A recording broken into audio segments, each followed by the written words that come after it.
and I built everything around them. And most of the cameras are kind of similar to a Daguerreo box camera, and I didn't do that on purpose. None of the cameras are pretty necessarily. I don't take like I don't care about like I don't care about making like designing something that's like beautiful. It's just like everything is made out of wood so that I can constantly change it. You know, I had a company that wanted to build me a camera obscura out of metal and punch it all out. But then it's like you're rigidly stuck there. You can't modify it. And I'm constantly modifying things. So what you're doing is you're making a camera obscura. This one is a box per se that you've kind of made your own camera.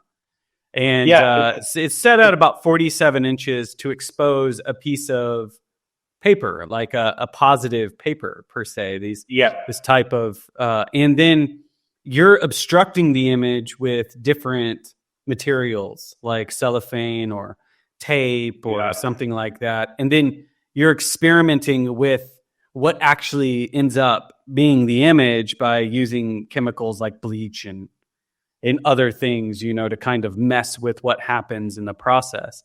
And so you're constructing the image. No wonder you call it a somewhat act. You call it an act, a photographic act or a event. Event. Yeah. Because you're literally painting with light in a way, and messing with what happens. You're getting in between. It's almost,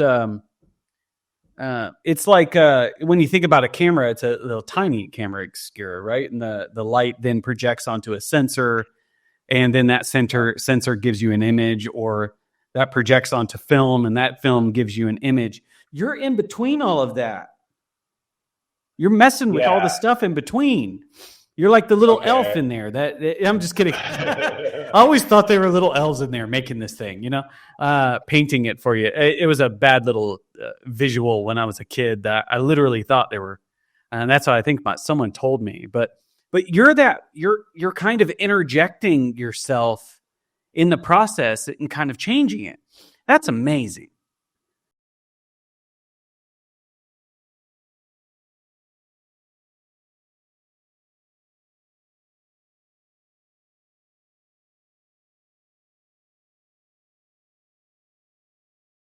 Welcome to the show, John.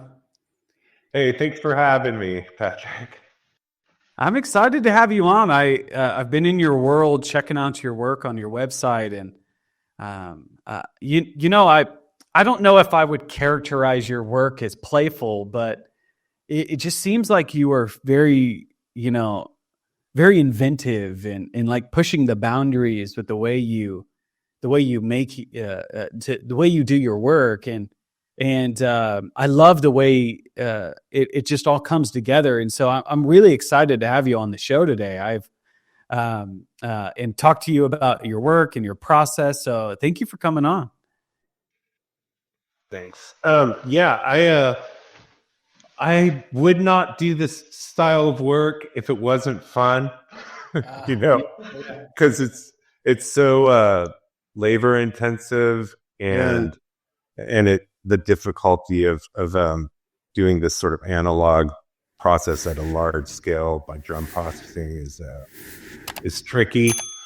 But I find photography to be really empowering in general. I mean, it's kind of, for me, it was, when I was young, it was like a way of I think the reason why I latched onto it so intensely, at a young age, was because it was like a way for me to visualize the world around me. And and also, like, there was this aspect of it where it wasn't how the world sees me anymore, or that's at least how it felt inside. It was how I do the world, and it was, I took it early on as sort of this investigation. Like, the pictures weren't very good because I was photographing a bird in a tree from like 100 yards away. I think everyone starts there. You know what I mean? Just kind of, what does this thing do? Yeah. But would you characterize it as playful? I don't want to reduce it because it's really awesome work, and I think playful almost is not playful, but what would you say? That I really find it gratifying and I enjoy it thoroughly. Yeah. Even like all the different things that that normally would scare somebody, like working with pretty intense color chemistry and because you're always trying to nail a print, right? But you're like you're nailing it, but you're also deconstructing it at the exact same time. What's that? I've never heard anybody say that, but that's I like that. Yeah, because I can tell the composition. I can tell that there's an underlying skill set that's under there, but then you're unraveling it for us. And so I think we've teased this so much already at the beginning. So before we jump into any of that, let's go ahead and introduce yourself to the audience. Tell us a little bit about who you are, and we'll kind of work our way into your work and your process, because you've invented a few of your own processes. So let's go ahead and start there. So tell us a little bit about who you are. Well, I'm John Chiara. I was born in San Francisco, California, 1971. And into a really loving family. I was born with like a large tumor that hung off my face that I had until 15. So I had kind of a unique childhood, and and photography was kind of one of my outlets early on. Wow. But and I went to all throughout. I basically maintained a darkroom since high school. And there was a period, I think there's a period around like all kids are artists.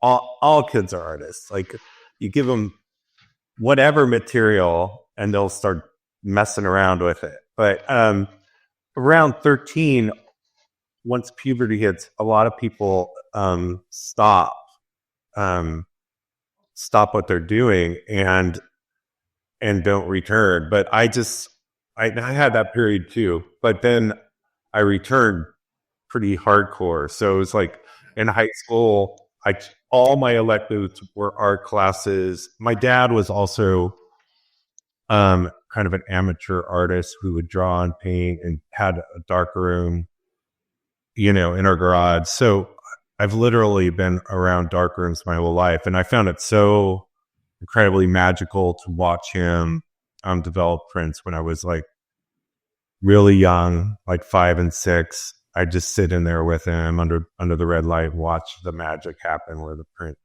comes to life. And I was like, Dad, you're blowing my mind right now. and he gave me a camera for Christmas that was way too nice for me, for a little kid to have. And we were like middle class. My dad worked for the Internal Revenue Service in the United States. And so I immediately took the camera outside. He showed me some very basic things. It was a Nikon EF.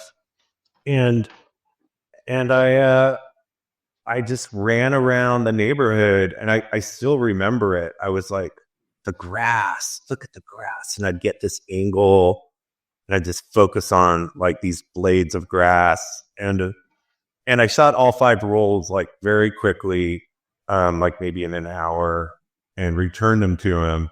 And then he had to develop them or get them developed because they're color. And he wasn't happy about that.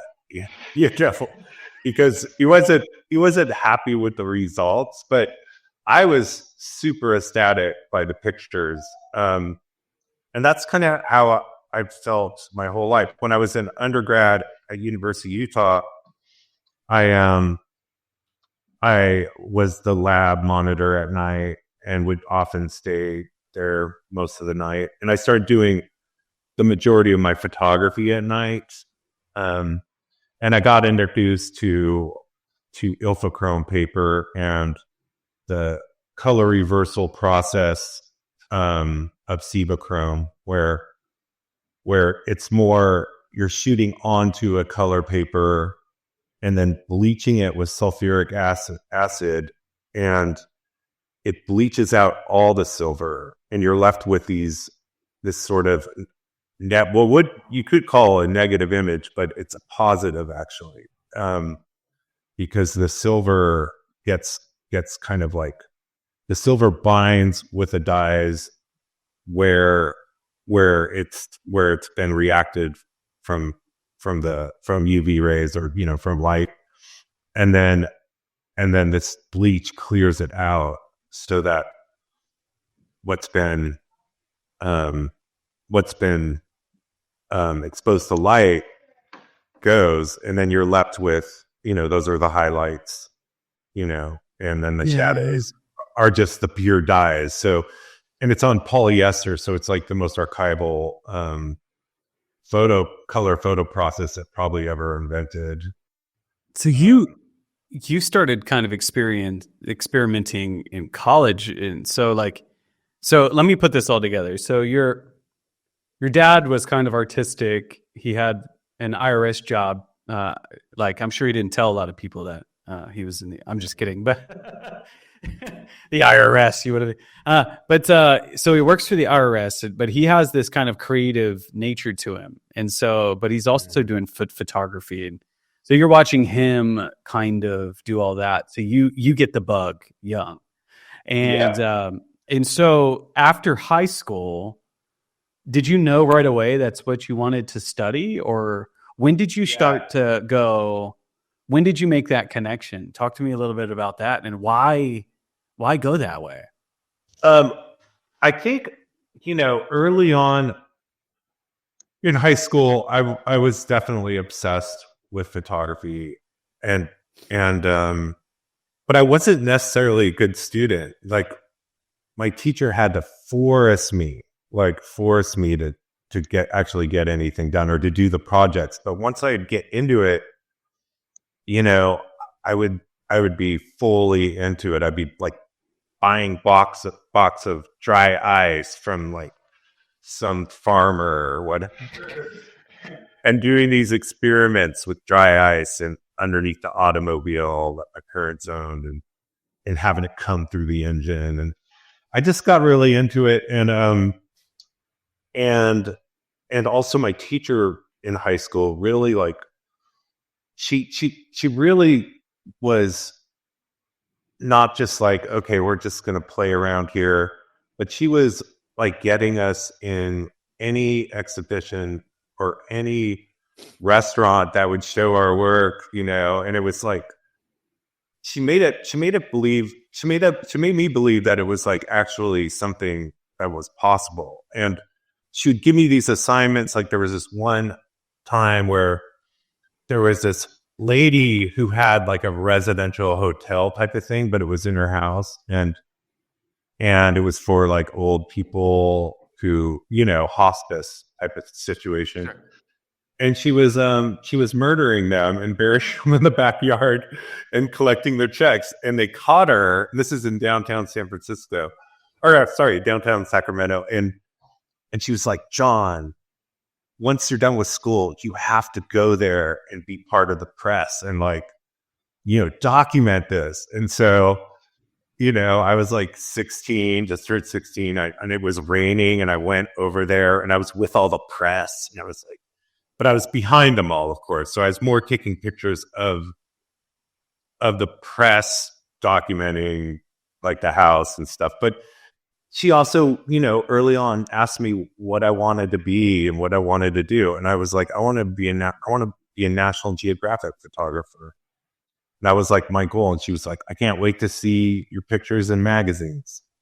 And it was just like clear as day that that's all I wanted to do. And I didn't take any foreign languages, unfortunately, because I just was taking art, and I was just taking art and photography every single elective I had. And I got into the University of Utah because my family, the Italian heritage of my family were Italian coal miners in Carbon County, Utah. And several of them went to that school, and my brothers and my dad. So I was lucky I got in somehow, and I took advantage of it and became, the darker monitor at the school. And there was like 20 people that were at the school all the time, and they were all older than me. That was like the older, mature people. And we were like up all night, they most of them were in the, sorry, my screen just went away. I don't know why. Hold on. Most of them were, maybe I have to move my mouse every once in a while. Sorry. Most of them were, were older in the printmaking department, but that's where I found my home in college. And I was kind of a night owl. And so I'd go photograph at night, and I was overexposing. I'd find these situations where with very dim lighting, no direct lights, and I would overexpose the ilfochrome paper to really bring out the colors, and kind of like early Todd Hido work of houses, but I didn't know of Todd Hido, and my work doesn't resemble that at all. But just a similar sort of, when I look at that work, I technically understand it, like how he got that, that was the only color process we could do at the school, and it really worked out for me. It was like the process of ilfochrome is where you have a slide where you have a positive ectochrome slide, and you want to print it directly onto paper without going through an internegative.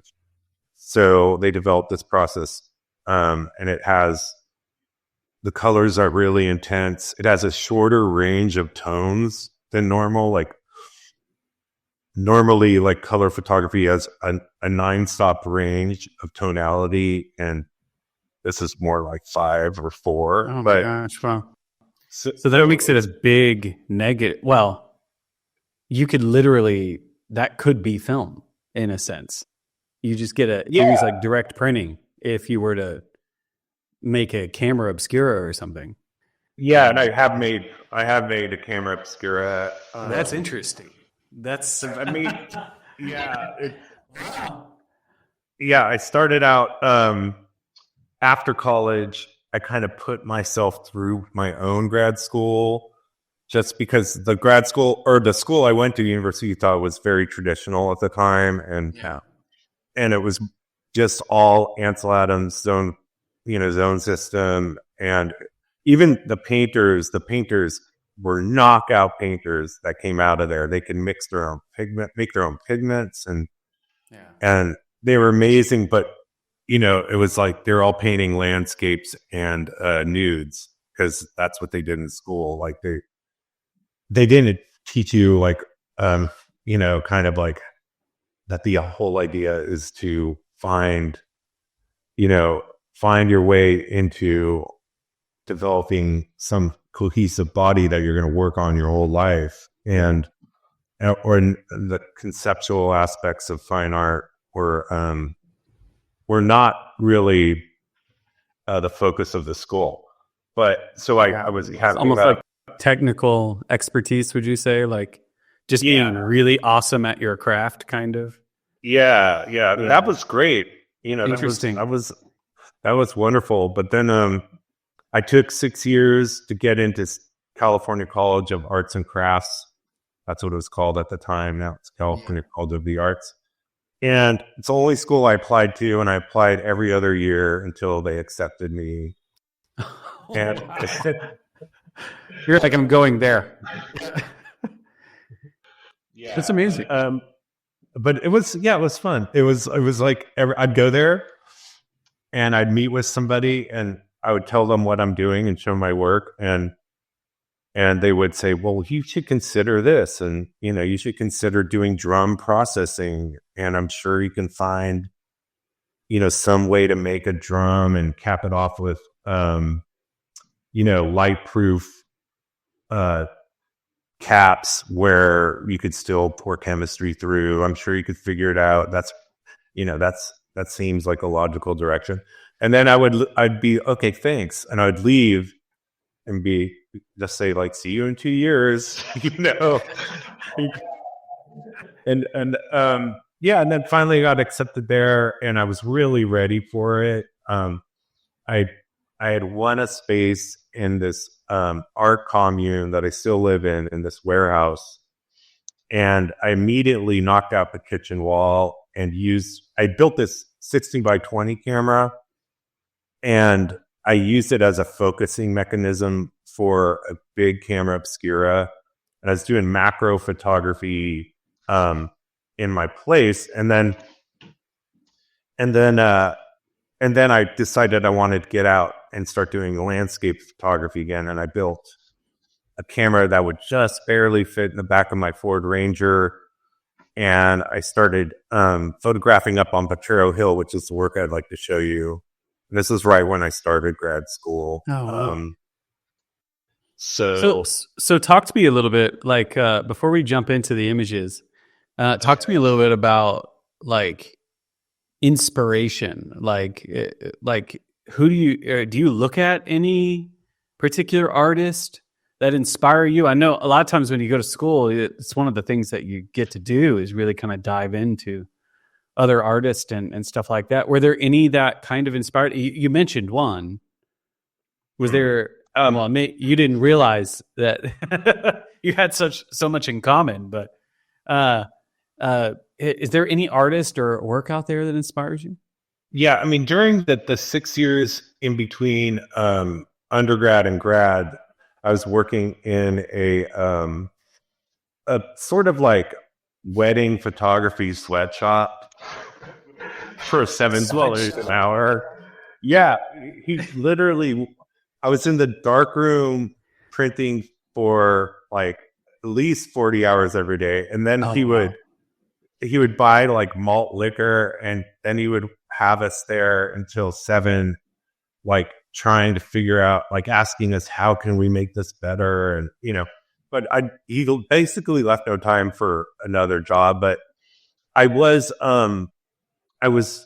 that time. I found this incredible bookstore named Moe's in Berkeley that had lots of photography and art books that were accessible to me by the price. Everything was very reasonable, and I really got into camera work. Not so much Stieglitz, but Steichen. Really, his work, and it's still to this day. Like when I go to Paris Photo and I see a Steichen print or a Man Ray print. Yeah. Everything else, everything. Yeah, it's just like everything around it just like dissipates. Nothing compares to it. There's a quality, freedom to it. There's and now I'm kind of, when I think about, you said you went to an undergrad where they were like very technically sound, and when you look at those, they don't care. They're more interested in the mechanics and the possibilities of the materials themselves. I think that's really, really interesting. And so is that what inspired you? I keep thinking of this word freedom. Freedom to express. Does that relate, or what word would you associate why you're drawn to them? I think there's just the pure quality of that work. And what quality? What do you mean, like by quality? Well, Steichen did all kinds of different processes, and I do think of photography as being built out of alternative processes, just one after another, after another, after another. So it's and he experimented with gum dichrome and all kinds of possible. But he's also a fashion photographer, and even those fashion pictures are just like knockout, when you see them in person. Tina Modotti was a big influence on me. I feel like I love Edward Weston, and I feel like his work is also like kind of about also including sculptural aspects to it, and it's kind of often landscape sculpture. But Tina was his assistant, and he was the mentor to her, and I think she surpassed him as a photographer, and kind of was like an early social documentary photographer. But I found this book called Rules Without Exception by Louis Baltz, and when I found that book, it was probably like 1986, or no, I'm sorry, 1996, and I just was like, this is a kindred spirit. This is a kindred spirit. He was in the new topographics movement, and he's photographing sort of the outskirts of society, and I just felt it. I just was like, I want to follow this. And John Cage, who's a conceptual artist, who also kind of, what I love about his work is he sets up these processes with really tight parameters, but for him they're kind of a little arbitrary, but he sticks to them thoroughly, and that's how the work comes out. And I feel like that too. Like, I set up tight parameters in a way, and I make I make notes. I have a note form that I fill out for every picture, and basically and it's pretty thorough, so that when I see the result, I look at the notes, and I could see exactly all the decisions I made, and I could see it in the image, and I can learn from it. But I also leave this sort of freedom for the process itself to sort of complete the image through. I think that's interesting. And you're almost scientific in that approach, because a lot of artists, either whether they're conscious of it or not, they follow a process, but it's kind of a set path that's already been laid out. But you're experimenting in a way that are you taking notes to try to recreate something, or I'm going to go kind of a different direction with this, because one of the things that stood out to me was this idea of performance. Do you think photography for you is a performance? And do you, number one, keep notes so you can keep track of the performance? Because, with an image, once you fix it, it's kind of all there. The whole process is encompassed in a final product. And so you don't really see the acts per se. So talk to me a little bit about that, because go ahead. I don't quite see it as a performance, but I see it as a photographic event, which is very, very much in parallel to the performance. I see it as like trying to build a physical process that's parallel to a certain type of psychology. Talk to me about that. Well, that involves memory. I think of photography as memory, and I think of painting as dreams. That's something Wayne Thiebaud once said. That really resonated with me. Who's a painter from California. I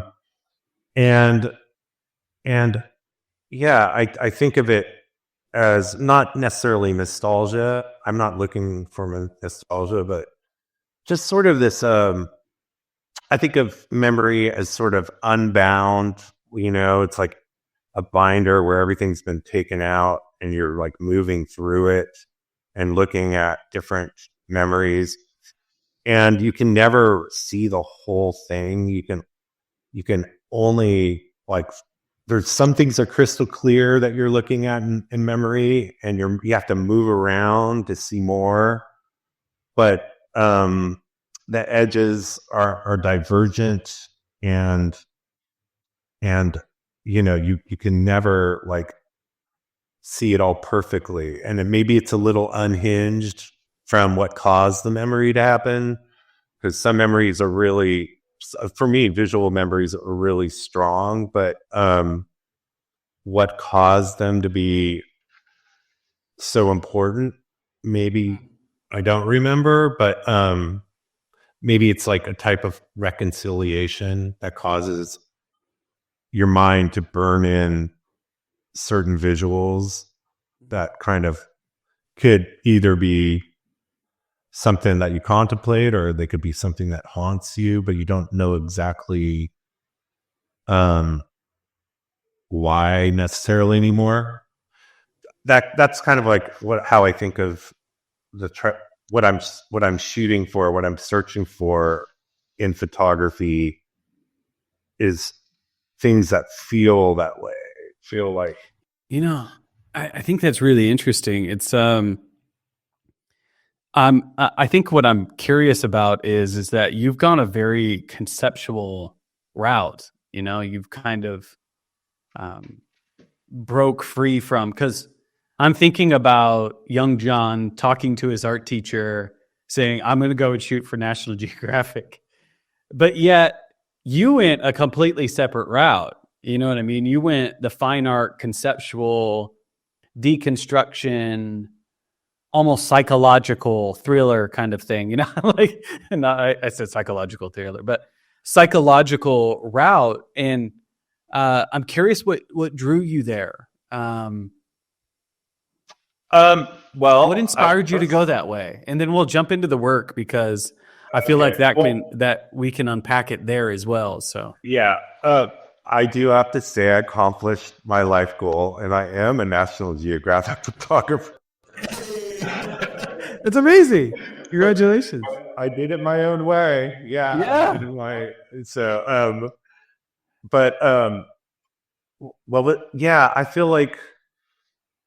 I feel like photography has been just trying to get this thing that's like dangling in front of me, that it's just out of reach. And so I'm taking notes, not to recreate anything, but I'm taking notes more to understand the feedback of what I did. And in that way, that could be a reflection of something that's performative, but it's really, for me, it's about the photograph. It's not about the performance of making it, but I'm trying to build this sort of knowledge and intuition of what I'm trying to do and how I'm doing it. And that's how I learn. I learn from failure, or I learn from, like, if a picture turned out exactly how I wanted, I'd probably be like, well, I got to push it further, and I'd be like, I gotta really, like, basically, I feel like you go with equilibrium, you go this far towards, one direction, and then you go the opposite direction, and then somewhere in there you find your work. So the note taking is just more like, if something happens that's new, or if I get a color that I haven't got before, that I haven't seen before, maybe in photographs, then I want the notes so I could, like, figure out how I got that. And sometimes when I'm out there in the world and I'm looking at things, I often go to the same locations again and again, but not like all the time. I'll like wait 5 years, and then I'll discover something, and that certain location will be kind of like conjured up again in my mind, and I'll be like, I know what to do now. I got to go back there. And I think the biggest example of this is I one time I rented this lab called Reiko in San Francisco on the day off when it was closed, and I paid the lab tech to let me run these negative transparencies of these like really bad, not bad, but just like neglected public sculptures from Oakland, and it's in San Francisco, and I live in San Francisco, and they kept on getting stuck in the processor and getting ruined, and because it was like a different material, it was a translucent material rather than just normal photographic paper that the processor is used to. And also we had this calamity where I was running so many through, and they're so big, the pictures were like 34 by 28, which is abnormal for this lab, that like the developer, the wasted developer that comes out of the processor overflowed, and it was just like developer on the ground everywhere, and you could just feel it. This type of developer that for RA4 process, you can like, when it's just out there on the ground, just like, the fumes, it feels like radiation or something. I've never really been around chemistry that's strong, but the prints didn't turn out. But I was like looking at them, and I saw something in one of them, and I knew what to do next. And I was like, I'm going tomorrow, going back over there. It's fascinating because I'm seeing a parallel, and it's very philosophical. And so like, it's almost like, some people are very subject driven, you know what I mean? Like a story needs to be told. I would say National Geographic, they have an idea or a question that needs to be answered, and they go and answer it through photography. And it's very traditional per se, great images, great compositions, processed in a very traditional way. And then I find people every once in a while that their life is the art. The experiment is the art. The expression is the art. Does that relate? Or would you say there's something else going on? That relates. I mean, yeah, no, it totally does. I feel like it could be viewed as my diary, I guess. Yeah, yeah, I would say that. The notes make more sense when you say that, because it's like when a scientist makes they call it their life's work, and it's this continuous, and you go through all their journals, and they have all of their experiments written out. They can see how they recreate these different scenarios to happen. Mm-hmm. I feel like you're doing that in the medium of photography, but it's expressive. Yeah, it's akin to that. Yeah, it's. I mean, not the same by any sense. But yeah, it is. Well, there are similarities in that. You have. For me, it's like some parameters are just. When I have the camera obscura out there that I built to go photograph the landscape, which I photograph from the inside of, it's also my truck, and San Francisco is a crowded city. So it's like, you don't have all the choices in the world of where you can take a picture. And that creates a certain focus within itself, because when you find a place where there's an open parking spot, or that in the area where you've been like wanting to shoot, then when you get out, you're really, really focused on like, where is the picture? Like, where is it? And also the parameters of the way I work, which I've kind of made my own in a similar way to John Cage, I guess, but But his are more arbitrary. Mine aren't, and mine are more like are parallel to a scientific model where you're trying to discover something, and you have to have the container of the experiment, Yeah.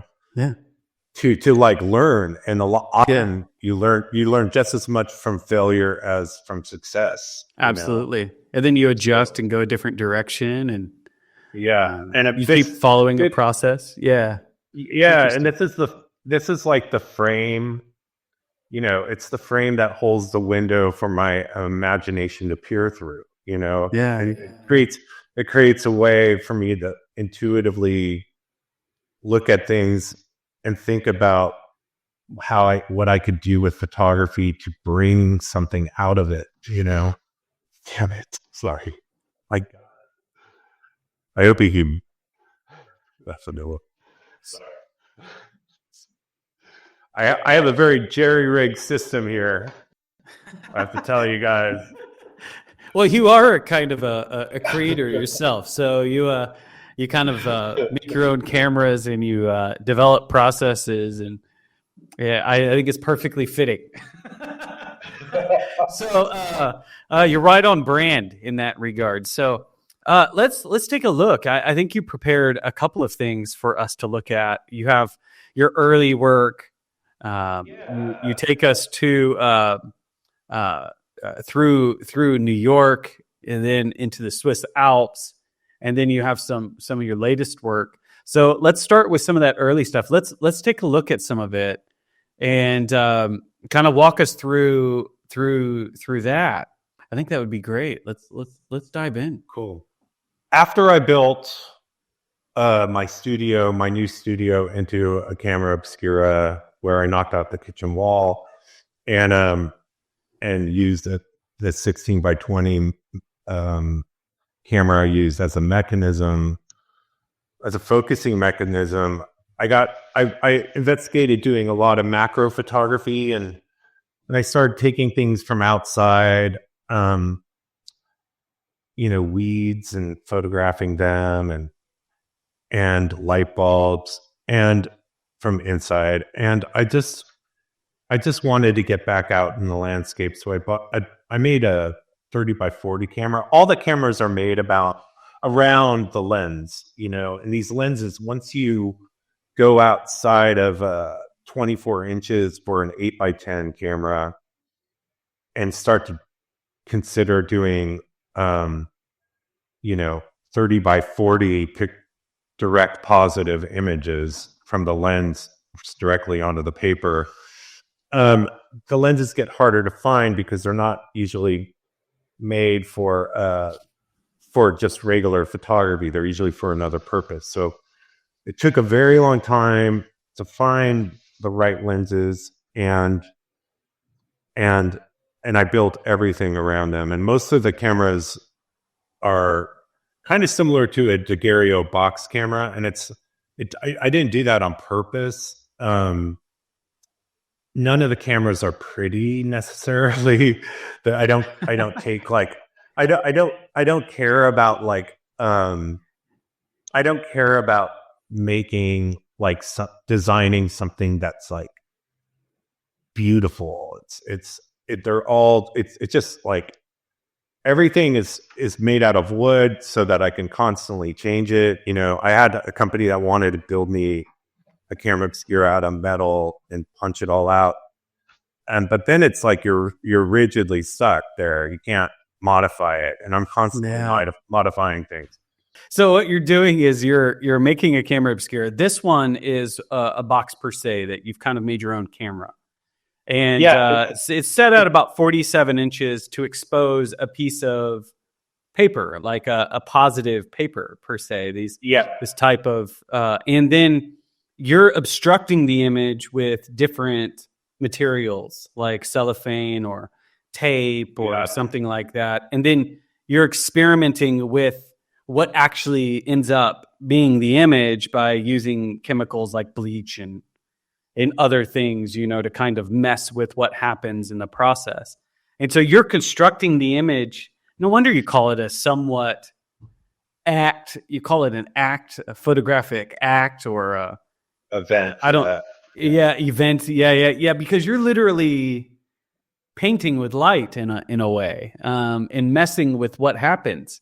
You're getting in between. It's almost.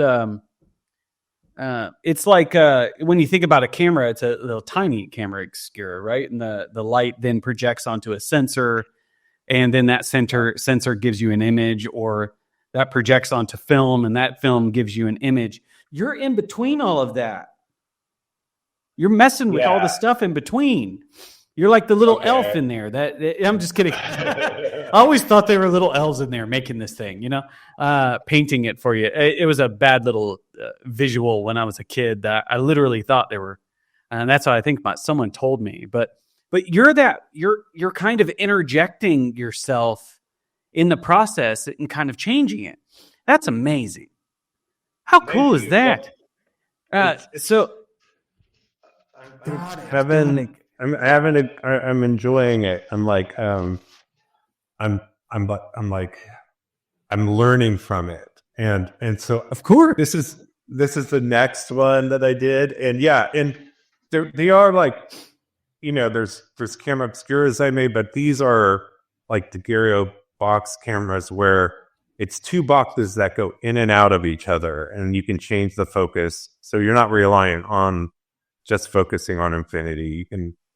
You can have some range, but I tend to just focus on infinity. With this picture, I was in grad school and I had a little studio, and I made a little tiny dark room that my camera could fit in, that was on wheels. It kind of looked like an armoire a little bit, and pretty much looked like an armoire. And what I was doing is I knew I was going to go photograph this area up on Potrero Hill again in San Francisco, and I was trying to pre-visualize like what these things would do. So I was getting this very thin tape and making these gestural things down the middle. And at this point, when it's on wheels, it's vertical. So I did some spray painting, and then I sprayed oil soap over the spray paint, which creates these lines that are in the sky. And then I went out and I took this picture and I developed it. But this time I took all the tape off and didn't leave any tape on through the developing. And then what I did is I went out into the front yard of the school, and I kept spray painting it over until I couldn't see it anymore. And then I would scrub it off. And I kept doing this over and over. So the picture would disappear, and I'd cover it with different spray paints, silver and red. And the silver would come off more. And the red, I would let it dry a little bit. And then I would wash it off with like a sponge. And so the picture kept on disappearing and then coming alive again, which reminded me of the old days in the black and white dark room where, you're under the red light and you're watching the picture come again. But this time I'm doing it by finding it again through scrubbing. And then at some point I just was like, that's it. This is it. And I stopped. And then I got really into this. This is the front of the school, and there's a lot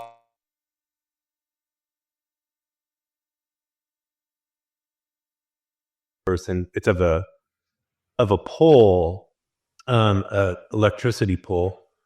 And I started really using this oil soap, and which was muting and changing the color of the results. Wow. And that's interesting. I was really excited about this. It was like I was thinking of the idea of controlled chaos, and finding the balance. And this one, I felt like I got the balance. But my professors were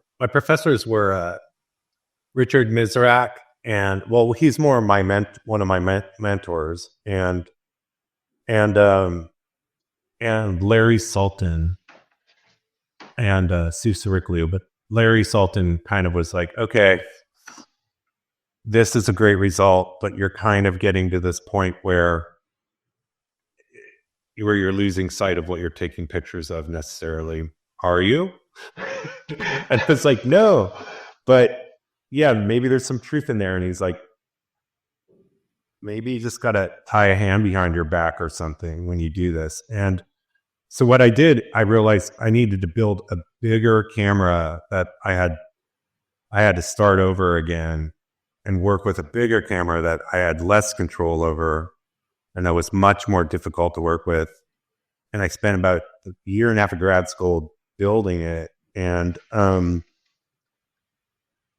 this is something I learned from also, where the paper turned over, and through the earlier ones where the light's coming through the back and where I tore the tape off, you can see the fire. And this one where the paper folded over itself, so you see the sun coming through the back of the paper, and then this is the positive part. The sky moving is kind of the positive part. I learned that if you shoot through the back paper, basically it hits the yellow emulsion, which is the last emulsion next to the polyester, and you'll get this golden glow. I started to get really crazy with like the stenciling and the tape work. This is Ocean Beach in San Francisco. And then this is the first picture I took with the big camera. And to go from this to this is also Potrero Hill. I was just so incredibly happy. This is with the camera obscura. So this is 50 by 64 inches. Like, I'm not sure what, I know that's 27 centimeters tall, but I'm not sure what the width is. And 200. I just kept, something like that. So yeah, this is also from this area called Star King Park. It's like basically a vacant lot on top of Potrero Hill. And I've been photographing there since 1997. I love the starity of it. Yeah. Oh, thanks. Yeah. I like now it's kind of becoming subtle. You know, the colors are a little bit more muted. They're not as, it almost feels restrained in a way. It's a nice evolution. So this is the early work, but you also wanted to show us some of the evolution, correct? Kind of are you getting there? And I don't want to, we can cut this out if you. So this is sort of the evolution right here. So this is an area that I photographed for a very long time that I go back to again and again. And the results are very different now than this. And I started with a 4x5 camera and putting ilfochrome, the same paper, in the back of the camera. And I started here. I started cheating for left here. This is Lake Tahoe. I was cutting the paper inside the camera and doing this panorama.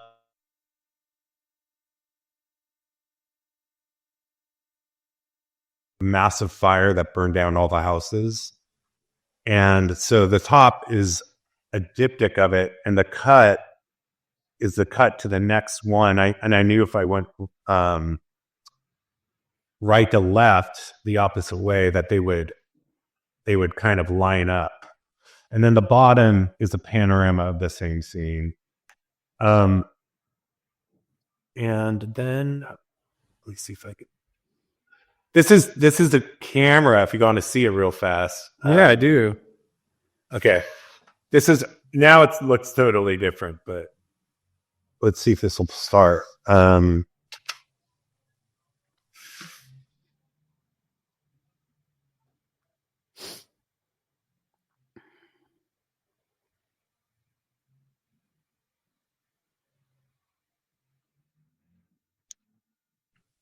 So yeah, I can see why you say it's not beautiful. It's not pretty, but it's wow. Okay. It's a So you're driving this thing around. Yeah. Gotcha. It is often people come up And they ask you what's going on. What are you doing? I'm inside the camera. Okay. I mean, and this is my assistant. This is a German man that just like stop to ask questions. So, all right, interesting. Yeah. Okay, so I'm gonna go. So this is a later result with the camera of the Golden Gate for Pure 24 photography. With what you just showed me. Yeah, that camera. And this is another example from. They asked me to photograph the bridges, so that was Golden Gate.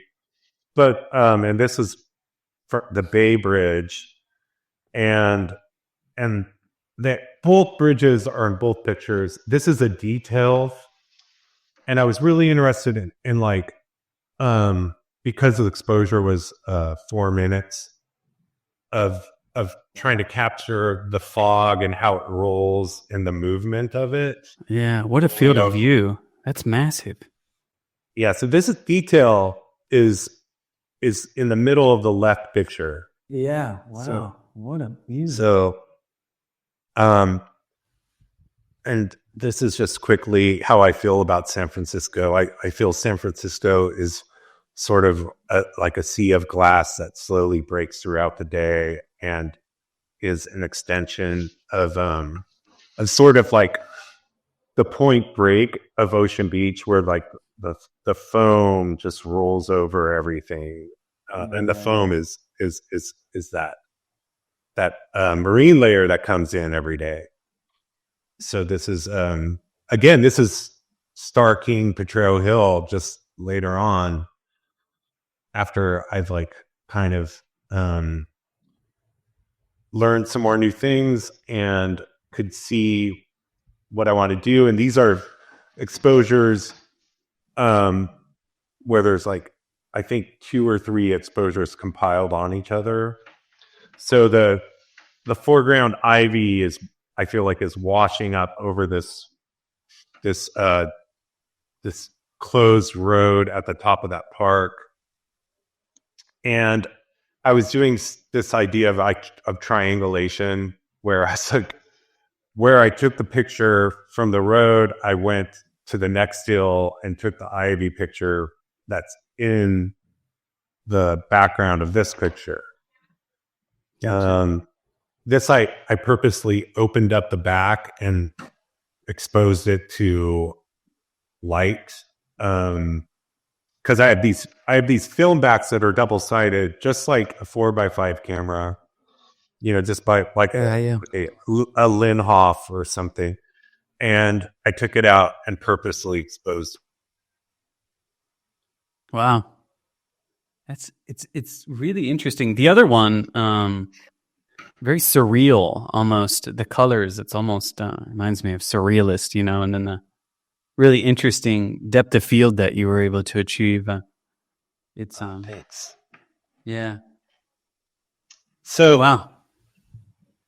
Yeah, and then I started photographing the sculptures in Oakland that I talked about, and where the disaster, the calamity happened in the darkroom at Reiko, and I went back the next day and kept doing it, and the lab tech thought I was crazy. But I was photographing with this paper called Fuji Crystal Archive, which is a negative paper. So it's the paper you would use rather than if you had a slide photographing directly onto ilfochrome, like ectochrome slide to ilfochrome. This is the paper used from a negative. So it'd be negative would create the positive.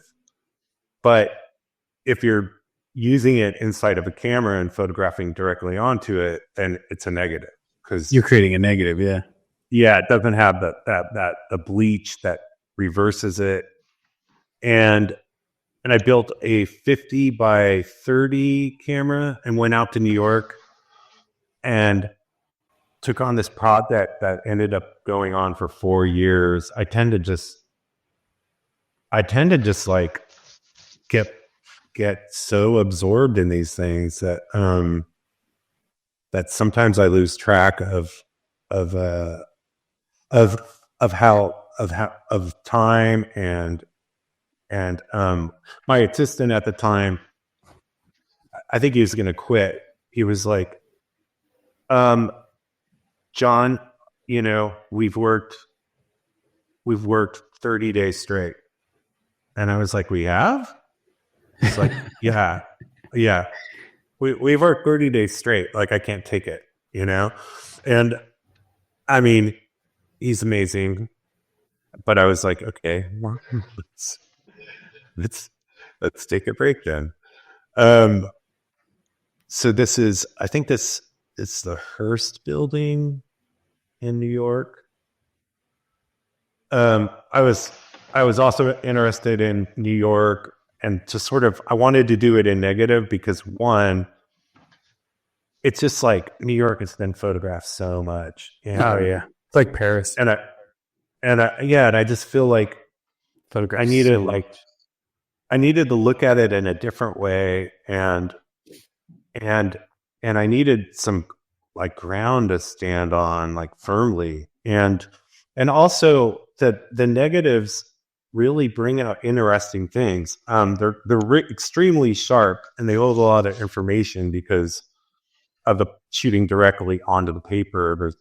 There's no other way to get an image at this scale, 127 by, I don't know what 30 would be. It's just they have a different quality to them.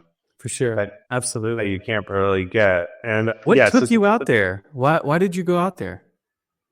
Well, a gallery called me, said, "Oh, that's awesome," and said, "You should show in New York, John."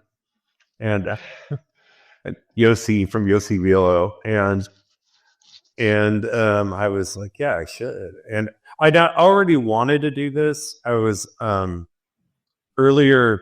My gallerist in New York was Tara von Lintel, and who had moved to LA, but we were basically already talking about doing this. But she moved her gallery to LA. But we were basically the seed was planted, then the opportunity came, and it's nice to know you have a show coming up to work on. You know, it kind of drives you. And this is the sun bursting off of the Ground Zero Tower, Hearst building. I thought of New York as sort of like cascading facades of almost like Art Deco when they're negatives, but just cascading facades in general. Very graphic. It seems is almost like how they would draw it in a comic book. You know what I mean? Like to kind of separate the main hero off of the background, you know? And so it kind of has anyway, but not the same by no means, but it's really interesting. I think because we're seeing it on a computer, you're possibly seeing all the different qualities. But and I'm also a comic book nerd in some ways, you know, so I go there, you know. One of my favorite pictures that I took there is just as close to a comic book as I wanted to get, and it was. I don't want to cheat because you're doing something else, you know. Like I don't want to do that to you. So no, but there's a quite interesting, and I guess what I'm trying to wonder about is you're kind of going in this direction, and you're kind of putting these together, and I'm kind of curious what you were feeling, what you were thinking about, what was driving you to make the next one. So you talk to me a little bit about that as you go through these. And Okay. Yeah. One of the things that I noticed right away was like when you go like in New York, there's these gradations from the light. Absolutely. The light is lower in New York than it is in California. It's just, and it's like lower key than, I feel like San Francisco is like a blown out cyan. It's very high key, but absolutely. Also like the gradations of things don't like really resonate when you see them, because you see it so much in like the brick and everything. But when you when you turn it into negative, all of a sudden these gradations become like really powerful. That's not necessarily in this picture, but this is the Whitney in New York, and this is like a sort of abstract expressionist cubist way of representing the Whitney, where I'm like kind of chopping it up and turning it into a sculpture. So let me ask you this. Are you still working in the big camera? This camera is 50 by 40 inches. So it's not the landscape camera obscura, but it's a pretty massive camera. And I have it in the back of a U-Haul truck. And another through New York. Yeah. And I'm just imagining you do this. So I'm like, no, everyone ignores everyone there, but I'm sure you got some attention. Yeah, I did. Wow. Yeah, I got a lot of attention, and some of it was not good, and some of it was, of course. And one thing I noticed is like if you look like you're moving stuff, which is what it looked like, Well, if you're in a U-Haul, So there was a lot of just finding a parking spot, stopping, and then really looking around. But I knew I wanted to take this picture, and I knew where I could take it, and I rolled right up to the Wiggy, and no one bothered me or anything. But one of my photography friends from London he was like, "That sounds like a nightmare, John.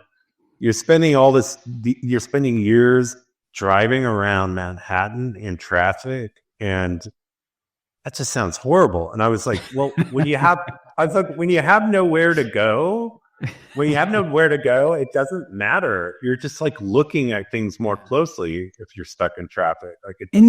Are you getting inside the camera? I get inside of it. Is it hot?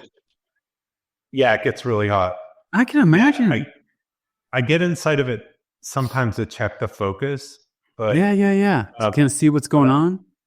Yeah, but I don't always get inside of it. Are you trusting the process per se? Because it's not like you have a ground glass or like a view hole, a view. This guy was, I don't know why I believed him, but this designer, wanted to make me a camera at one point, and I was like, I didn't really want it, and I didn't really want him to do that, but he was adamant that I had a ground glass, so he made this ground glass that would fit into my film holder, and he came, I drove over to Oakland to like see the ground glass, and he presents it to me. He's like, "Here's the ground glass," and it was a clear piece of plexi. And I was just like, of a acrylic, just a pure piece of just a clear piece of acrylic. So I was like, "You didn't ground it. Like, what are you talking about?" Yeah, not at all. I realize like this person has no idea what they're talking about, but the reason why the reason why he seems so confident, but the reason why I don't have ground glass is because, and the reason why also they're cut this way is I want them to feel like expansive. I want them to feel like the image goes on, and I'm kind of trying to photograph like this bigger field in a way, or I'm thinking about it as a bigger field. Absolutely. And so, yeah, this is amazing. This one, I love the tones, the color tones, and the contrast. It is awesome, and I love the red tones mixed with the yellows, and it's really quite amazing. And it wouldn't work. The ground glass wouldn't work because the only reason it works in a 4x5 is because you have the hood, which blocks out the light that obstructs the image coming in the back. You wouldn't be able to see anything at that size. Especially how big it gets. So that's exactly right. Like, you would only be able to see something if there was like a very intense glare on it, but you'd absolutely glare. It's just like, and it would be just another step. It's already hard enough. It is. Yeah. You almost kind of. Let's simplify it as much as possible. Absolutely. Yeah. Wow. Interesting. And then, the less steps, then you can really focus on those steps. And I look at what I'm photographing from all these different angles, behind the camera, in front, on the side. And I've learned how to kind of visualize exactly, hopefully what the composition is going to be. So you're making one of a kind pieces. Yeah, they're all one of a kind. Each one is one of a kind. Do you do reproductions? I only do I do etchings with crown point press. I do Photogrpahers, and those are an addition, but like they're usually small editions, or like 15. And other than that, I do not do reproductions at all. I just go with, this is what it is, this. Yeah. So how are you getting them here? Are these photographs? Yeah, they're photographs. Yeah, they're 50 by 40 inches. Wow. Okay, so you're taking a photo of this object, and that's what we're seeing here on our screen today. Wow. Yeah, like I'm just the complexity. No notes. It's for your gallery. We want more of these, and you're like, I don't know how I did that. No, I get that. That's amazing. They were like, we want blue. That's amazing. Oh my gosh, that's amazing. All right. So okay. Now I'm following you. These are okay. This is the Rockefeller. Yeah. This is the UN building. There's one section on Green Street that seems to have like kind of Budapest architecture, but still with the New York emergency, escape stairs. This is more of a landscape than the other ones. This is Houston Street. This is in the Lower East Side. One thing also, when you see these in person, the brick buildings are really strange in that they look, each brick, like when you look at it, in real life, the bricks, you don't notice any differentiation, but this process brings out the bricks, and they look individual, like they have their individual character and personality. This is Chinatown. And also I photographed this way in New York also because it's just how it feels there. New York feels to me like alive and electric and pulsating. You know, and luckily they have so many police that the police that do the street walking, you know, they just cuss at you, but they never actually like write you a ticket. Because, you know, everyone's moving stuff all the time, and I have a U-Haul, and I'm in the back of the U-Haul, like when we find, you know, sometimes we park illegally, and we're moving the camera around, and so it looks like we're trying to move it, and they'll yell at us, but they won't actually do anything about it. This is also Lower East Side, Chinatown. This is where I red ones. I love the red ones. Thank you. Yeah, this is kind of where I lived. I think I lived on the building on the left side in Chinatown. And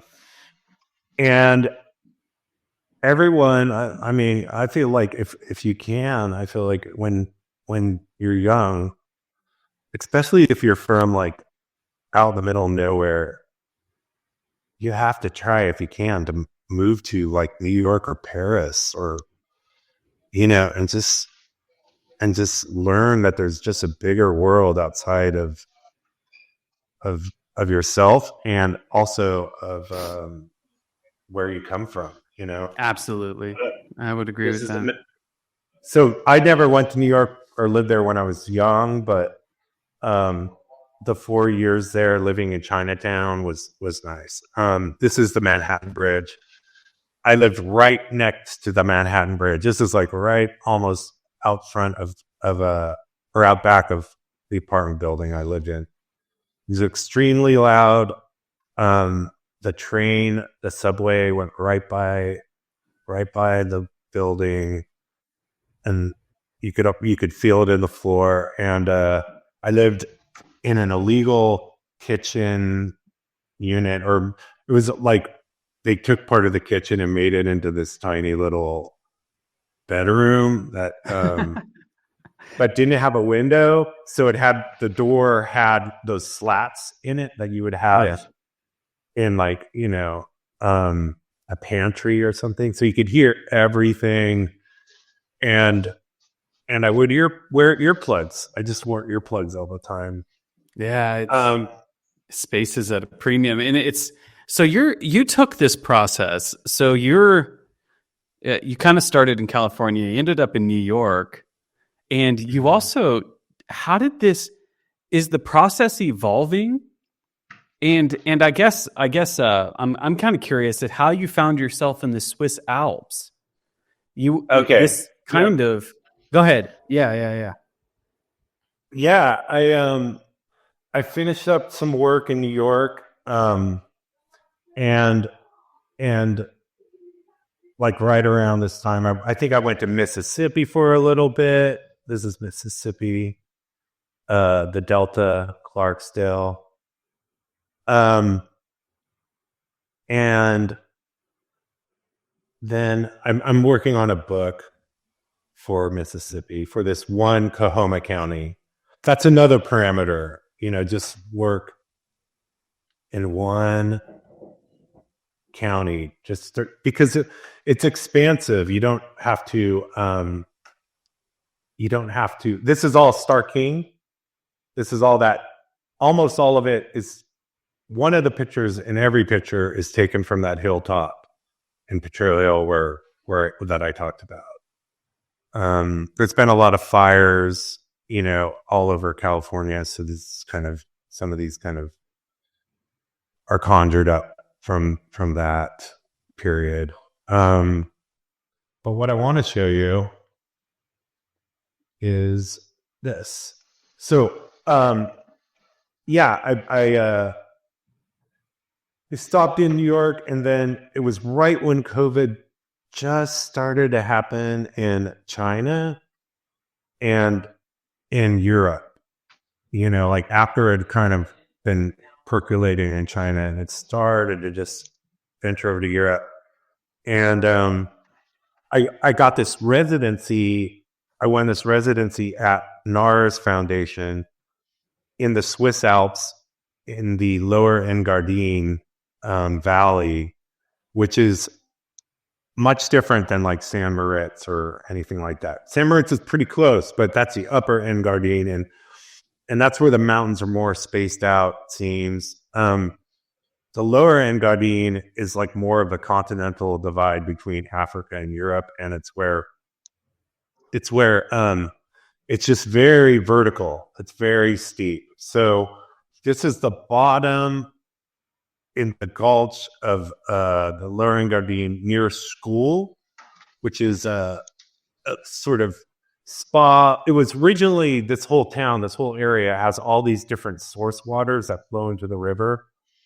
And, they're all different. Some are like heavy in magnesium. Some have some carbon dioxide in them and are bubbly.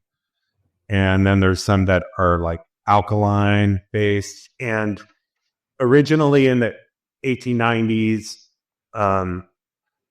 rich people, all wealthy people would come to this area to drink the water, to be this was a spa, this building.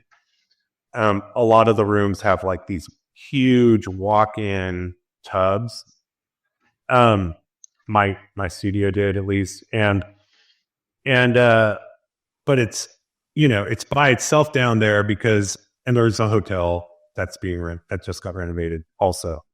That looks very much like the Grand Budapest Hotel in Wes Anderson's film. And basically there's a river right behind this, the river in, and this building, not this building, this is the NARS Foundation, but there's a building to the right that is very Grand Budapest. But basically it's just very vertical. It's hard to explain, but you hear a train and you look straight up and it's like 1,000 feet up there. And oh wow, all the towns are all the towns are built on the east side of the river, I believe, and are kind of midway up the mountain, and like where they face the sun that sets in the west, rises in the east, so where they get the most sun. So that's how they settled the land. But clouds form down by the river down by the NARS Foundation, and they also form midway up the mountains. And then there's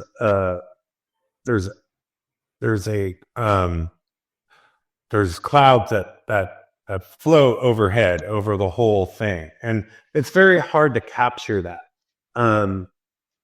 So what I did here, what happened? I have several stories to tell. I mean, I could go on and on, but I went there, and on the way, I have an assistant in Budapest, and I have a camera there, and we rented a truck from this car shop in Budapest. And trucks are hard to come by in this part of the world. Most people use vans because I think it gets so cold there. They don't want stuff sitting, in the back of the truck. But we rented this truck, and my assistant, Andres, is like speeding, and he's like weaving through traffic, and he's going right up to like trucks, the back of the truck, and then he's whizzing by. And I'm just like, can you please take it easy? Like, are you going to give me a heart attack, man? And he has his driver's gloves on. And we get on the Autobahn.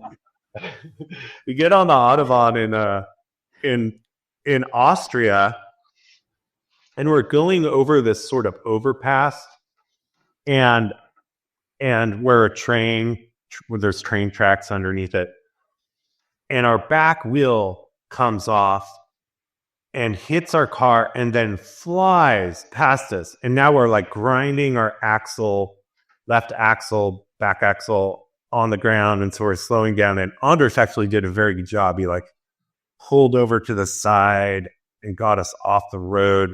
There was like construction going on, so there was like a lane for us. But then we're just watching the wheel, and the wheel is just like going down the Autobahn with all this traffic and without a care in the world. And we're watching it. It was probably only like 20 seconds, but it seemed like forever. And then it slowly drifted in the left lane, and then it hit the barrier on the left, shot straight across the Autobahn, hit the other barrier, and flew over this fence, flew down 50 yards, hit the ground, and then it kept going through this field, and a train was coming. And luckily it died like about 20 yards from the train, or 20 meters. And we were just like, oh my God. And I looked at him, he's like, we're screwed. But we got the wheel back, we put it back on, and we carried forth. We went to a hotel. The Hungarians were like a triage unit and came immediately, arrived at 2 a.m. in the rain, and fixed everything. And we kept on going. So when we got to Switzerland and NARS, I had about a week of feeling what the residency would be like. You know, most of the people were German, I think, and it was like really beautiful. You know, like we were all getting along great. We're cooking for each other. We're all making work, and then COVID really hit, and they closed the borders like within a day, and everyone left except for me, an Italian painter who couldn't go home, and these 2 Swiss girls that didn't want to leave, and they somehow let us stay there. And I stayed there for 6 months. I actually couldn't leave. There were no flights, you know, and I just got to work. And these are the last pictures I took, but I was trying to capture the range of the clouds and how it feels to look at them as they move. Also with this black and white paper, this is also a positive black and white paper that you can develop with normal black and white chemistry. And so I got these trays built, and this was really nice because I could go out and shoot, you know, 2 to 4 pictures every day, and then just come home and spend the evening developing them. And I could see immediately what I got and look at my notes and know what to do next. That's great. I love the mountains. Yeah, and the mountains are, they look like they line up and everything and that they're real, but these are 3 different photographs, and I purposely, you know, photograph mountains in the distance and mountains that are very close up and take up a lot of the image. And it was really nice. There's some sort of symmetry where they would overlap, and some of them are easier to tell than others that's what's going on. And then also because paper isn't made for daylight, you get the black sun, that, you know, mine are white, and Stieglitz and maybe Ansel Adams, yeah, with his graveyard picture we're so proud of. But they switched that, they changed the chemistry in that film that they used at a certain point, so you could no longer get a black sun. But they haven't done that in the paper, because the paper, they don't anticipate being used in this way, you know, where you're photographing directly onto it. So there's lots of other pictures before these, but I was really happy with this. And I didn't really cut them or trim them as much, because I felt like all this tape that taped the paper onto the film back, I started to get very expressive with it. And I liked the way it sort of framed the pictures. So I didn't feel the need to augment the format. And another reason why I usually I do cut into the pictures a little bit is because I'm not working with a rangefinder, and I'm not looking through a rectangular prism, and I'm also not buying pictures, the paper in a format, or they're on a roll that I have to cut down anyways. And I also think of art as a succession of decisions that you can see the artist made and that the artist stands behind. And I feel like that is something in painting, in sculpture, especially I think painting, where sometimes you have to paint over the best part of the painting if you keep painting around it. And through the brushstrokes, like let's say with Van Gogh, you can see the decisions that he made, and you can get a sense of how he made those decisions, and he can't take them back. He can't. That's what separates, I think, art from design is you can't. There's it's concrete. It could be a boxing match. It could be Muhammad Ali against George Foreman, where all these decisions were made, and he wasn't winning all the time, but what he did, because everybody thought he was going to get killed by George Foreman, it ends up being kind of a work of art. But that's my belief, and that's the art that excites me, is not where the artist is an architect, but where the artist is really involved in the work they make. And through the way they work, there's evidence, and you don't even necessarily have to understand it all, but there's evidence of how he made the work and the general process. There's remnants or noise or feedback. I think of it as feedback from a guitar getting too close to the speaker, but people can control that and make something really beautiful, with it. And cutting the paper and sort of augmenting it to where the viewer, revisits the edges of the photograph, is something that I enjoy. And it's something that I kind of think about, what does the picture want to be? And it's intuitive. And it's a very focused moment where I'm doing something with all my attention or intention I can muster. And the reason is because if I screw it up, it's just sort of a moment where I make the cut and I'm doing it with intention. And if I screw it up, what sucks about it is I have to do it again, and then I lose more of the image. So there is a pressure there. And I kind of think that's what art is. It's you could draw a straight line, or you could not draw a straight line. Or you can draw a different type you can make a different type of mark with intention behind it. This one worked really well as far as the overlapping mountains. So you get the feel of what it is like in the Engadine, where you can see the divide, in this picture. I feel like to the right of the sun, you could see kind of this verticality.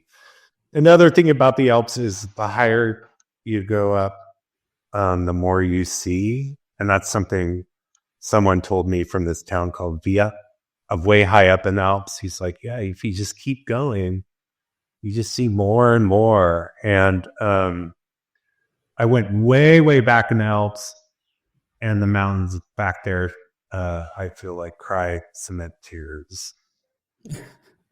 Visually, I have proof. I've taken pictures of cement tears coming down the gravel into the snow. That's amazing. Is this Treasure Island? Yeah. Here, talk to me a little bit about that. Okay. Yeah. This photograph was taken from Treasure Island. I'm the resident photographer of the island right now through the city of San Francisco, the Arts Commission. And I have another 2 years on my contract. The Treasure Island is a man-made island connected to Yerba Buena Island, which is connected to the Bay Bridge. So the Bay Bridge from Oakland to San Francisco, it's one of the longest bridges in the world. Halfway through, you go through Yerba Buena Island, and you can go to Treasure Island. The island was built for the World's Expo in the 1930s. And then during World War II, it was a naval base for a long time, until 1987. It's where a submarine pulled up and picked up the atomic bombs that ended up being used on Nagasaki and Hiroshima to end the war. It's for a long time it was closed to the public because it was a naval base. So you were met with a gate, and you could either go in if you were involved in the Navy, or you were told to go back. And now they're redeveloping it and really trying to make it open to the public as a resource of just, getting away from the city. They have a ferry going there now. But anyways, one exciting thing about it is because it's all just like man-made and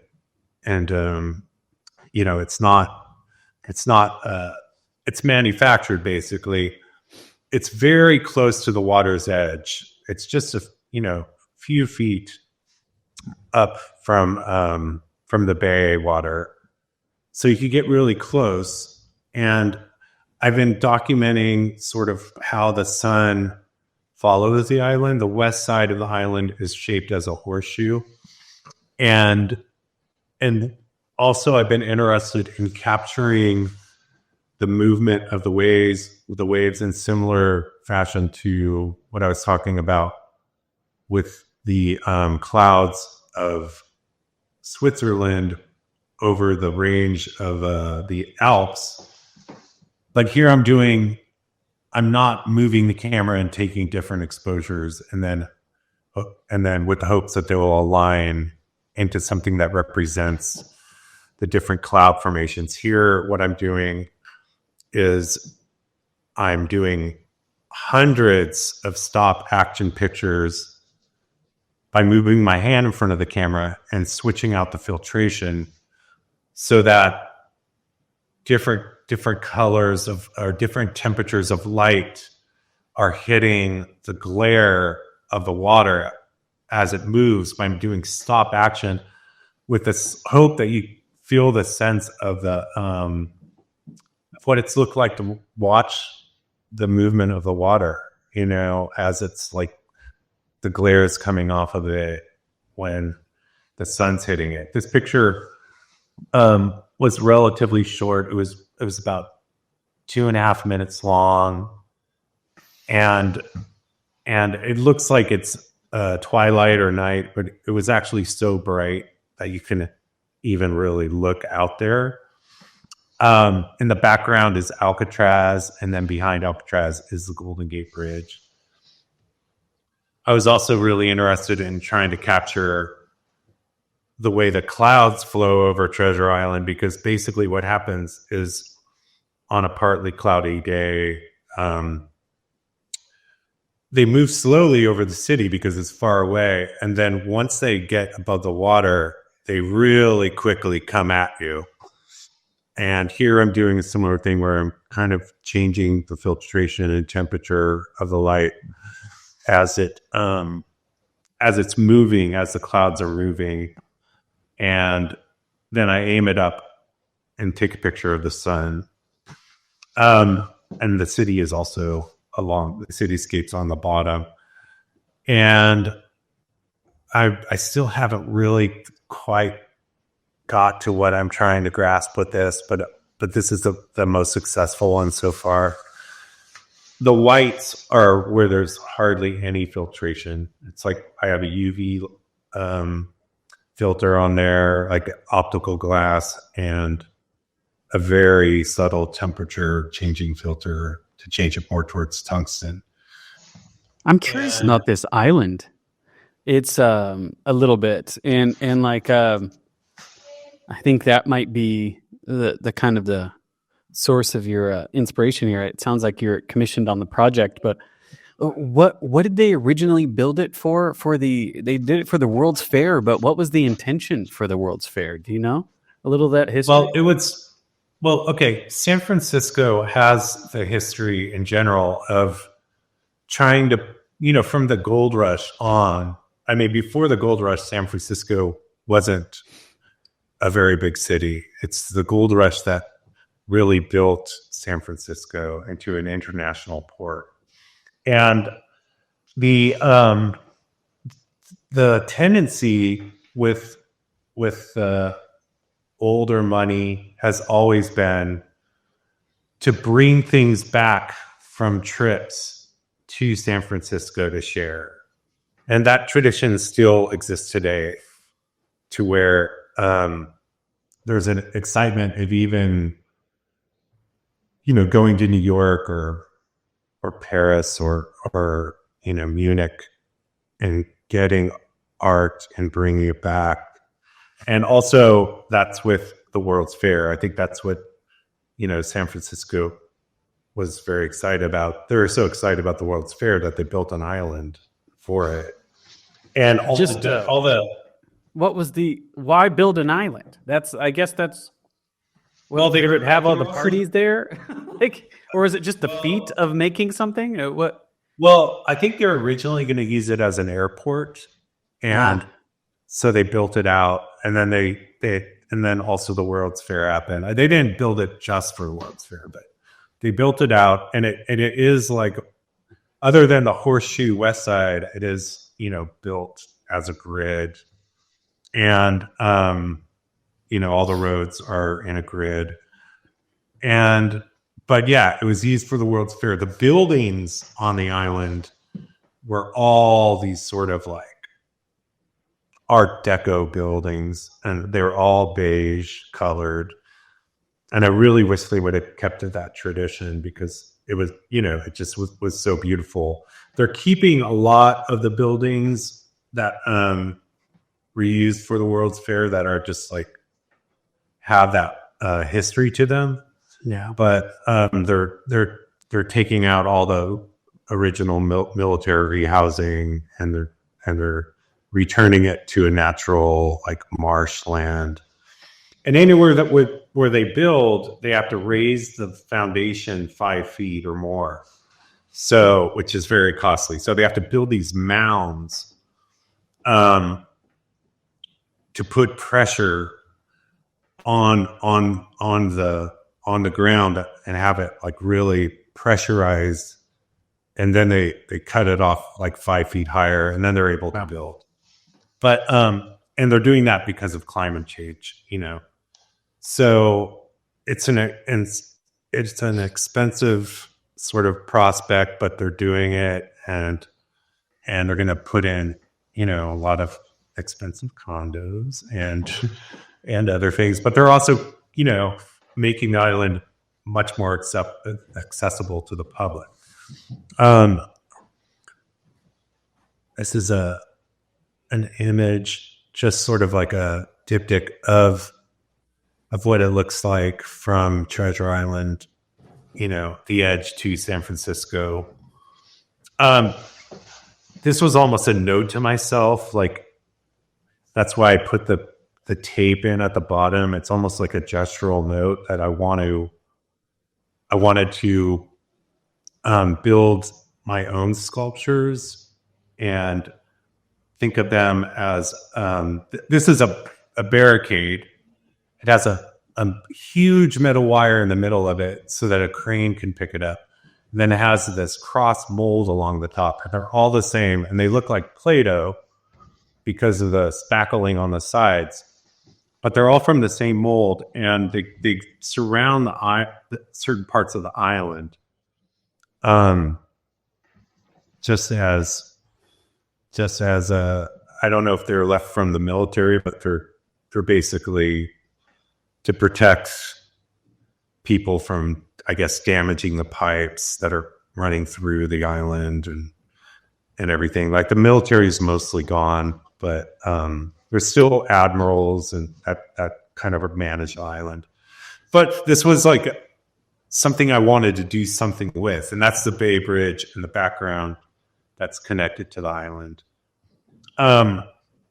This is one of the buildings that was made for the World's Fair, but it's now an airplane hangar, or was an airplane hangar, and now it's not sure what it's going to be used for. It's way bigger than this, but again, I kind of did something similar that I did with the Whitney, New York, where I'm kind of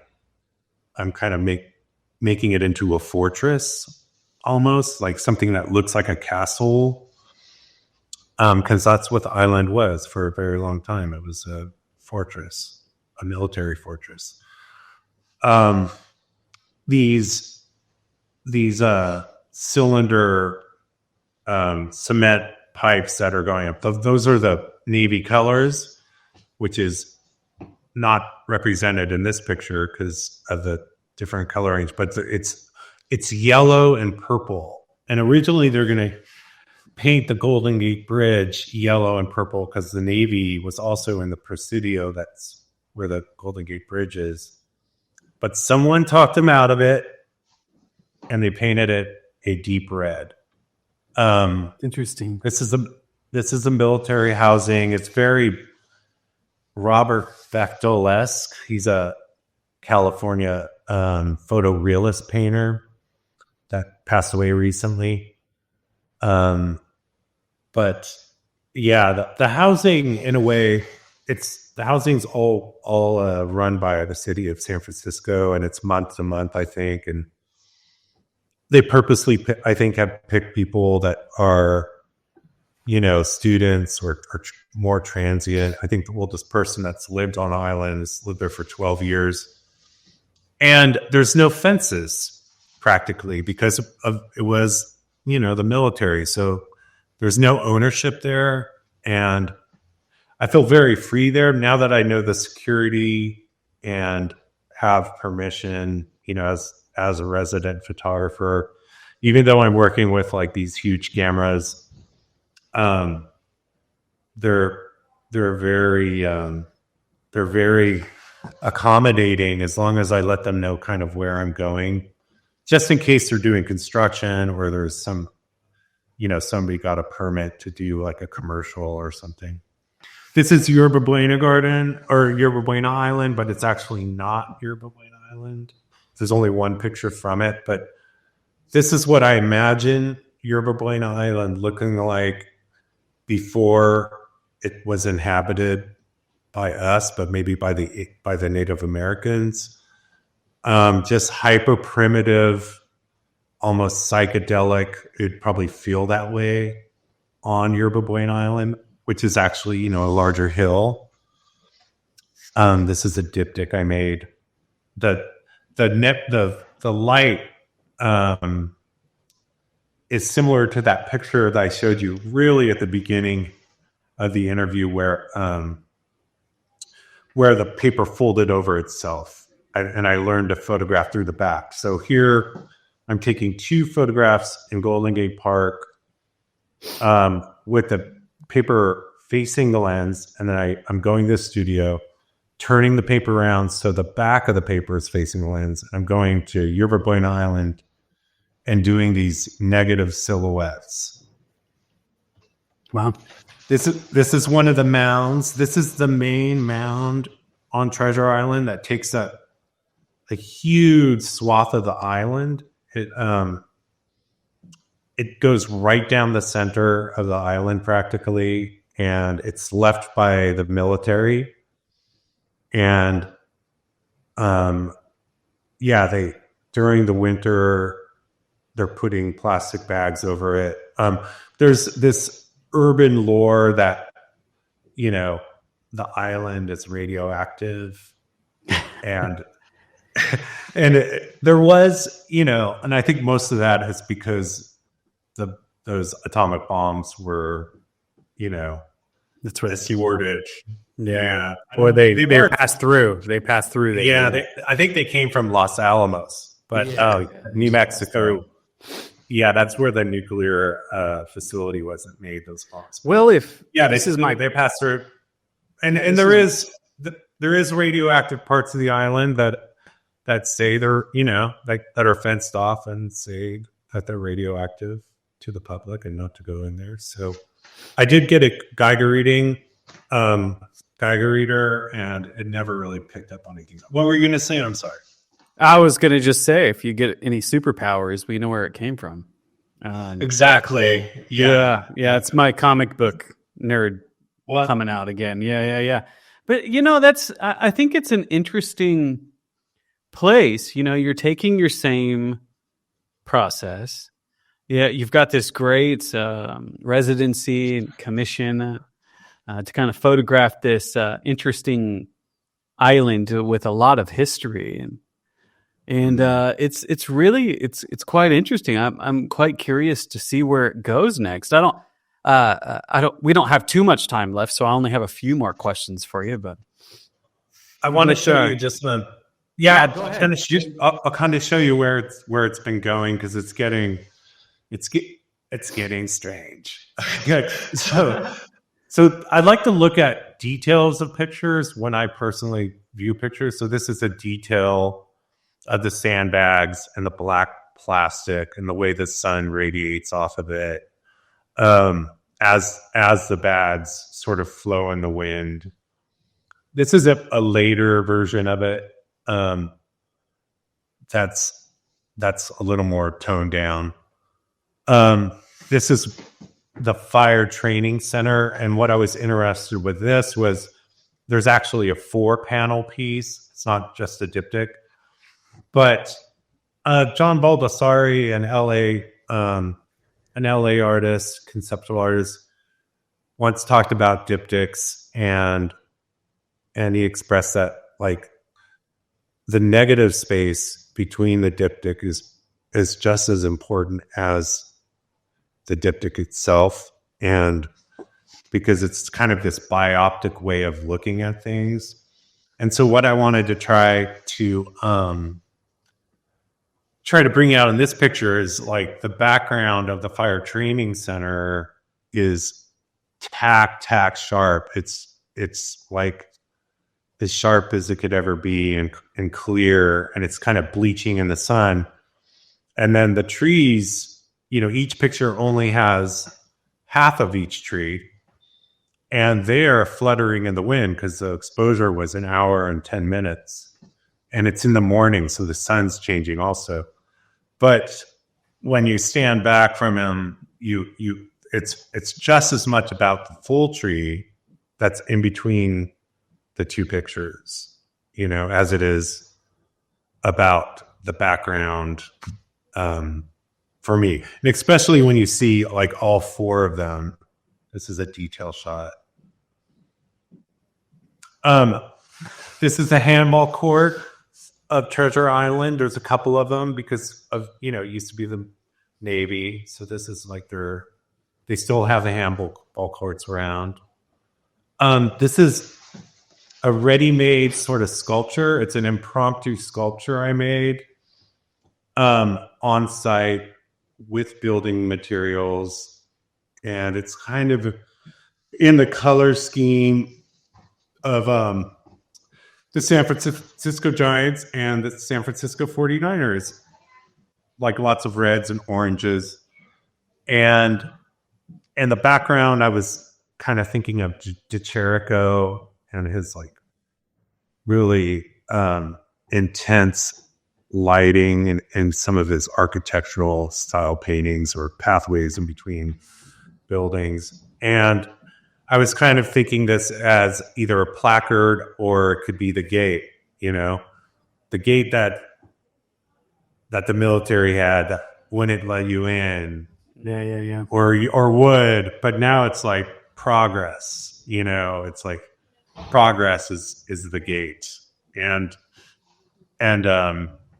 I was also thinking of it as a placard because there's lots of circular aspects to the roads now, like the way you get on the island, you go in circles to get off the freeway, and also just sort of music in it. And I think that's the last picture. So this is kind of I want to do 3 of these sculptures, and I want them all to be different. This one's a diptych. I want one to be a vertical diptych, and then I want one to be kind of like 2 images that one on top of another that are going in different directions, sort of. And so that's my next attempt on Treasure Island, is to do some sculptural work. This isn't permanent. I took it apart right after I took the picture, so it's literally made for the picture. And I wish I had some close-ups of it, but I don't. You're evolving in a very interesting way. The practice is encouraging you to. I like your hands-on approach. It's like you're very physical with this process. When you're creating images with a machine, there's almost this thing that separates you. But as I joked earlier, you're kind of getting in there and kind of playing with it. So it's quite fascinating. I only have one more question for you, and it's one I ask pretty much everybody, because I have a following that either are image makers themselves or artists, what have you, and I'm curious if you have any advice for anybody out there that wants to be a maker, wants to be an artist. Some people struggle with that because they're like, I don't want to give advice. So I usually I'll give you an option of 2 questions: advice, or what would you tell your younger self? What kind of advice would you give your younger self if your younger self wanted to be an artist and end up here? What would you tell yourself? That's the other question. So. I think my advice is, or what I would tell my younger self is, and it's kind of what I did, but there was moments where I was maybe a little too aggressive, trying to get my art out there, and I wasn't following the procedures that I was expected to follow. But you just gotta, like, your job as an artist, is to bring your work to a level to where you feel like people who are interested in whatever medium you're working with, to a level where it resonates to you to the point of where you just feel like you have to get it out there, like you have to show it to somebody, but not before. Just keep going, keep working, if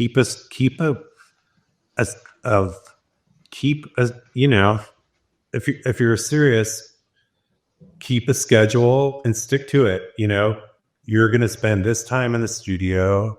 Maybe you're going to spend this amount of money on your artwork. Maybe you're not going to be able to buy, the phone you want or the laptop you want or whatever it be, or maybe it's the opposite. You spend all your money on your laptop. Depending on what kind of artist you are, but that you devote yourself to it, and you keep to your schedule, and good things happen. Like if you can get a studio and you can spend time in there, maybe you're just like spending time cleaning it. It doesn't matter. It just sort of just commit yourself to it. And once you commit yourself to it, that takes away a lot of doubt. It's no longer about, am I good enough? It's like, it's no longer about that at all. Or it's no longer about those feelings. Well, can I support myself? No, it's totally impractical. You can't support yourself. You're going to have to find a way to support yourself, especially for like the first 10 years, and you're gonna have to find a way to support your art practice. But the main thing is don't stop, because if you ever stop, then it's over. No one cares anymore. Just like the Journey song, "Don't Stop Believing," and just keep going. Yeah. I like that. I like that. It's you're saying don't be in such a rush. Make it a part of your life. Kind of make it everything. You know what I mean? And just make. And don't be in such a hurry to get everything out there, because you know what I mean? It's just like let it mature is kind of what I got from that advice. I think it's great. It's good advice. And then the one last thing is, when it's ready, not when you're ready, but when the artwork is ready, put it in the line of sight at the highest level of execution to people that make decisions about art, or people that write about art, or people that curate art, but you don't have to prove anything. Like, you don't have to, it's not up to you.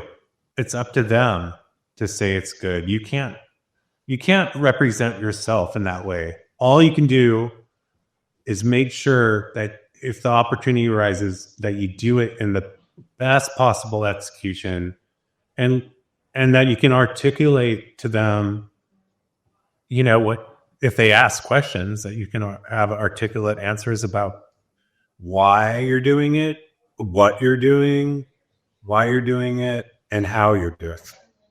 Yeah. I think it's great. I think it's that's some great advice. I'm sad we have to finish now. We're out of time now, but I can give you an opportunity now to kind of share with our audience how they can connect with you, or buy any of your work. If you're at a gallery, you can share that gallery. Oh, okay. So this is that opportunity to share your website, Instagram handle, all that stuff. So tell us how we can connect with you. My artwork is represented by Gallery Miranda in Paris. And that's a wonderful place to go to look at art and books. I'm not sure what neighborhood it's in, though, but it's in a nice neighborhood. It's kind of in between downtown and, like, I guess the 18th district. I'm not sure. In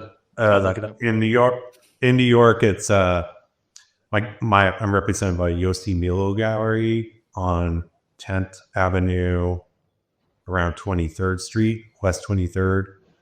In LA, in San Francisco, I'm represented by Haynes Gallery.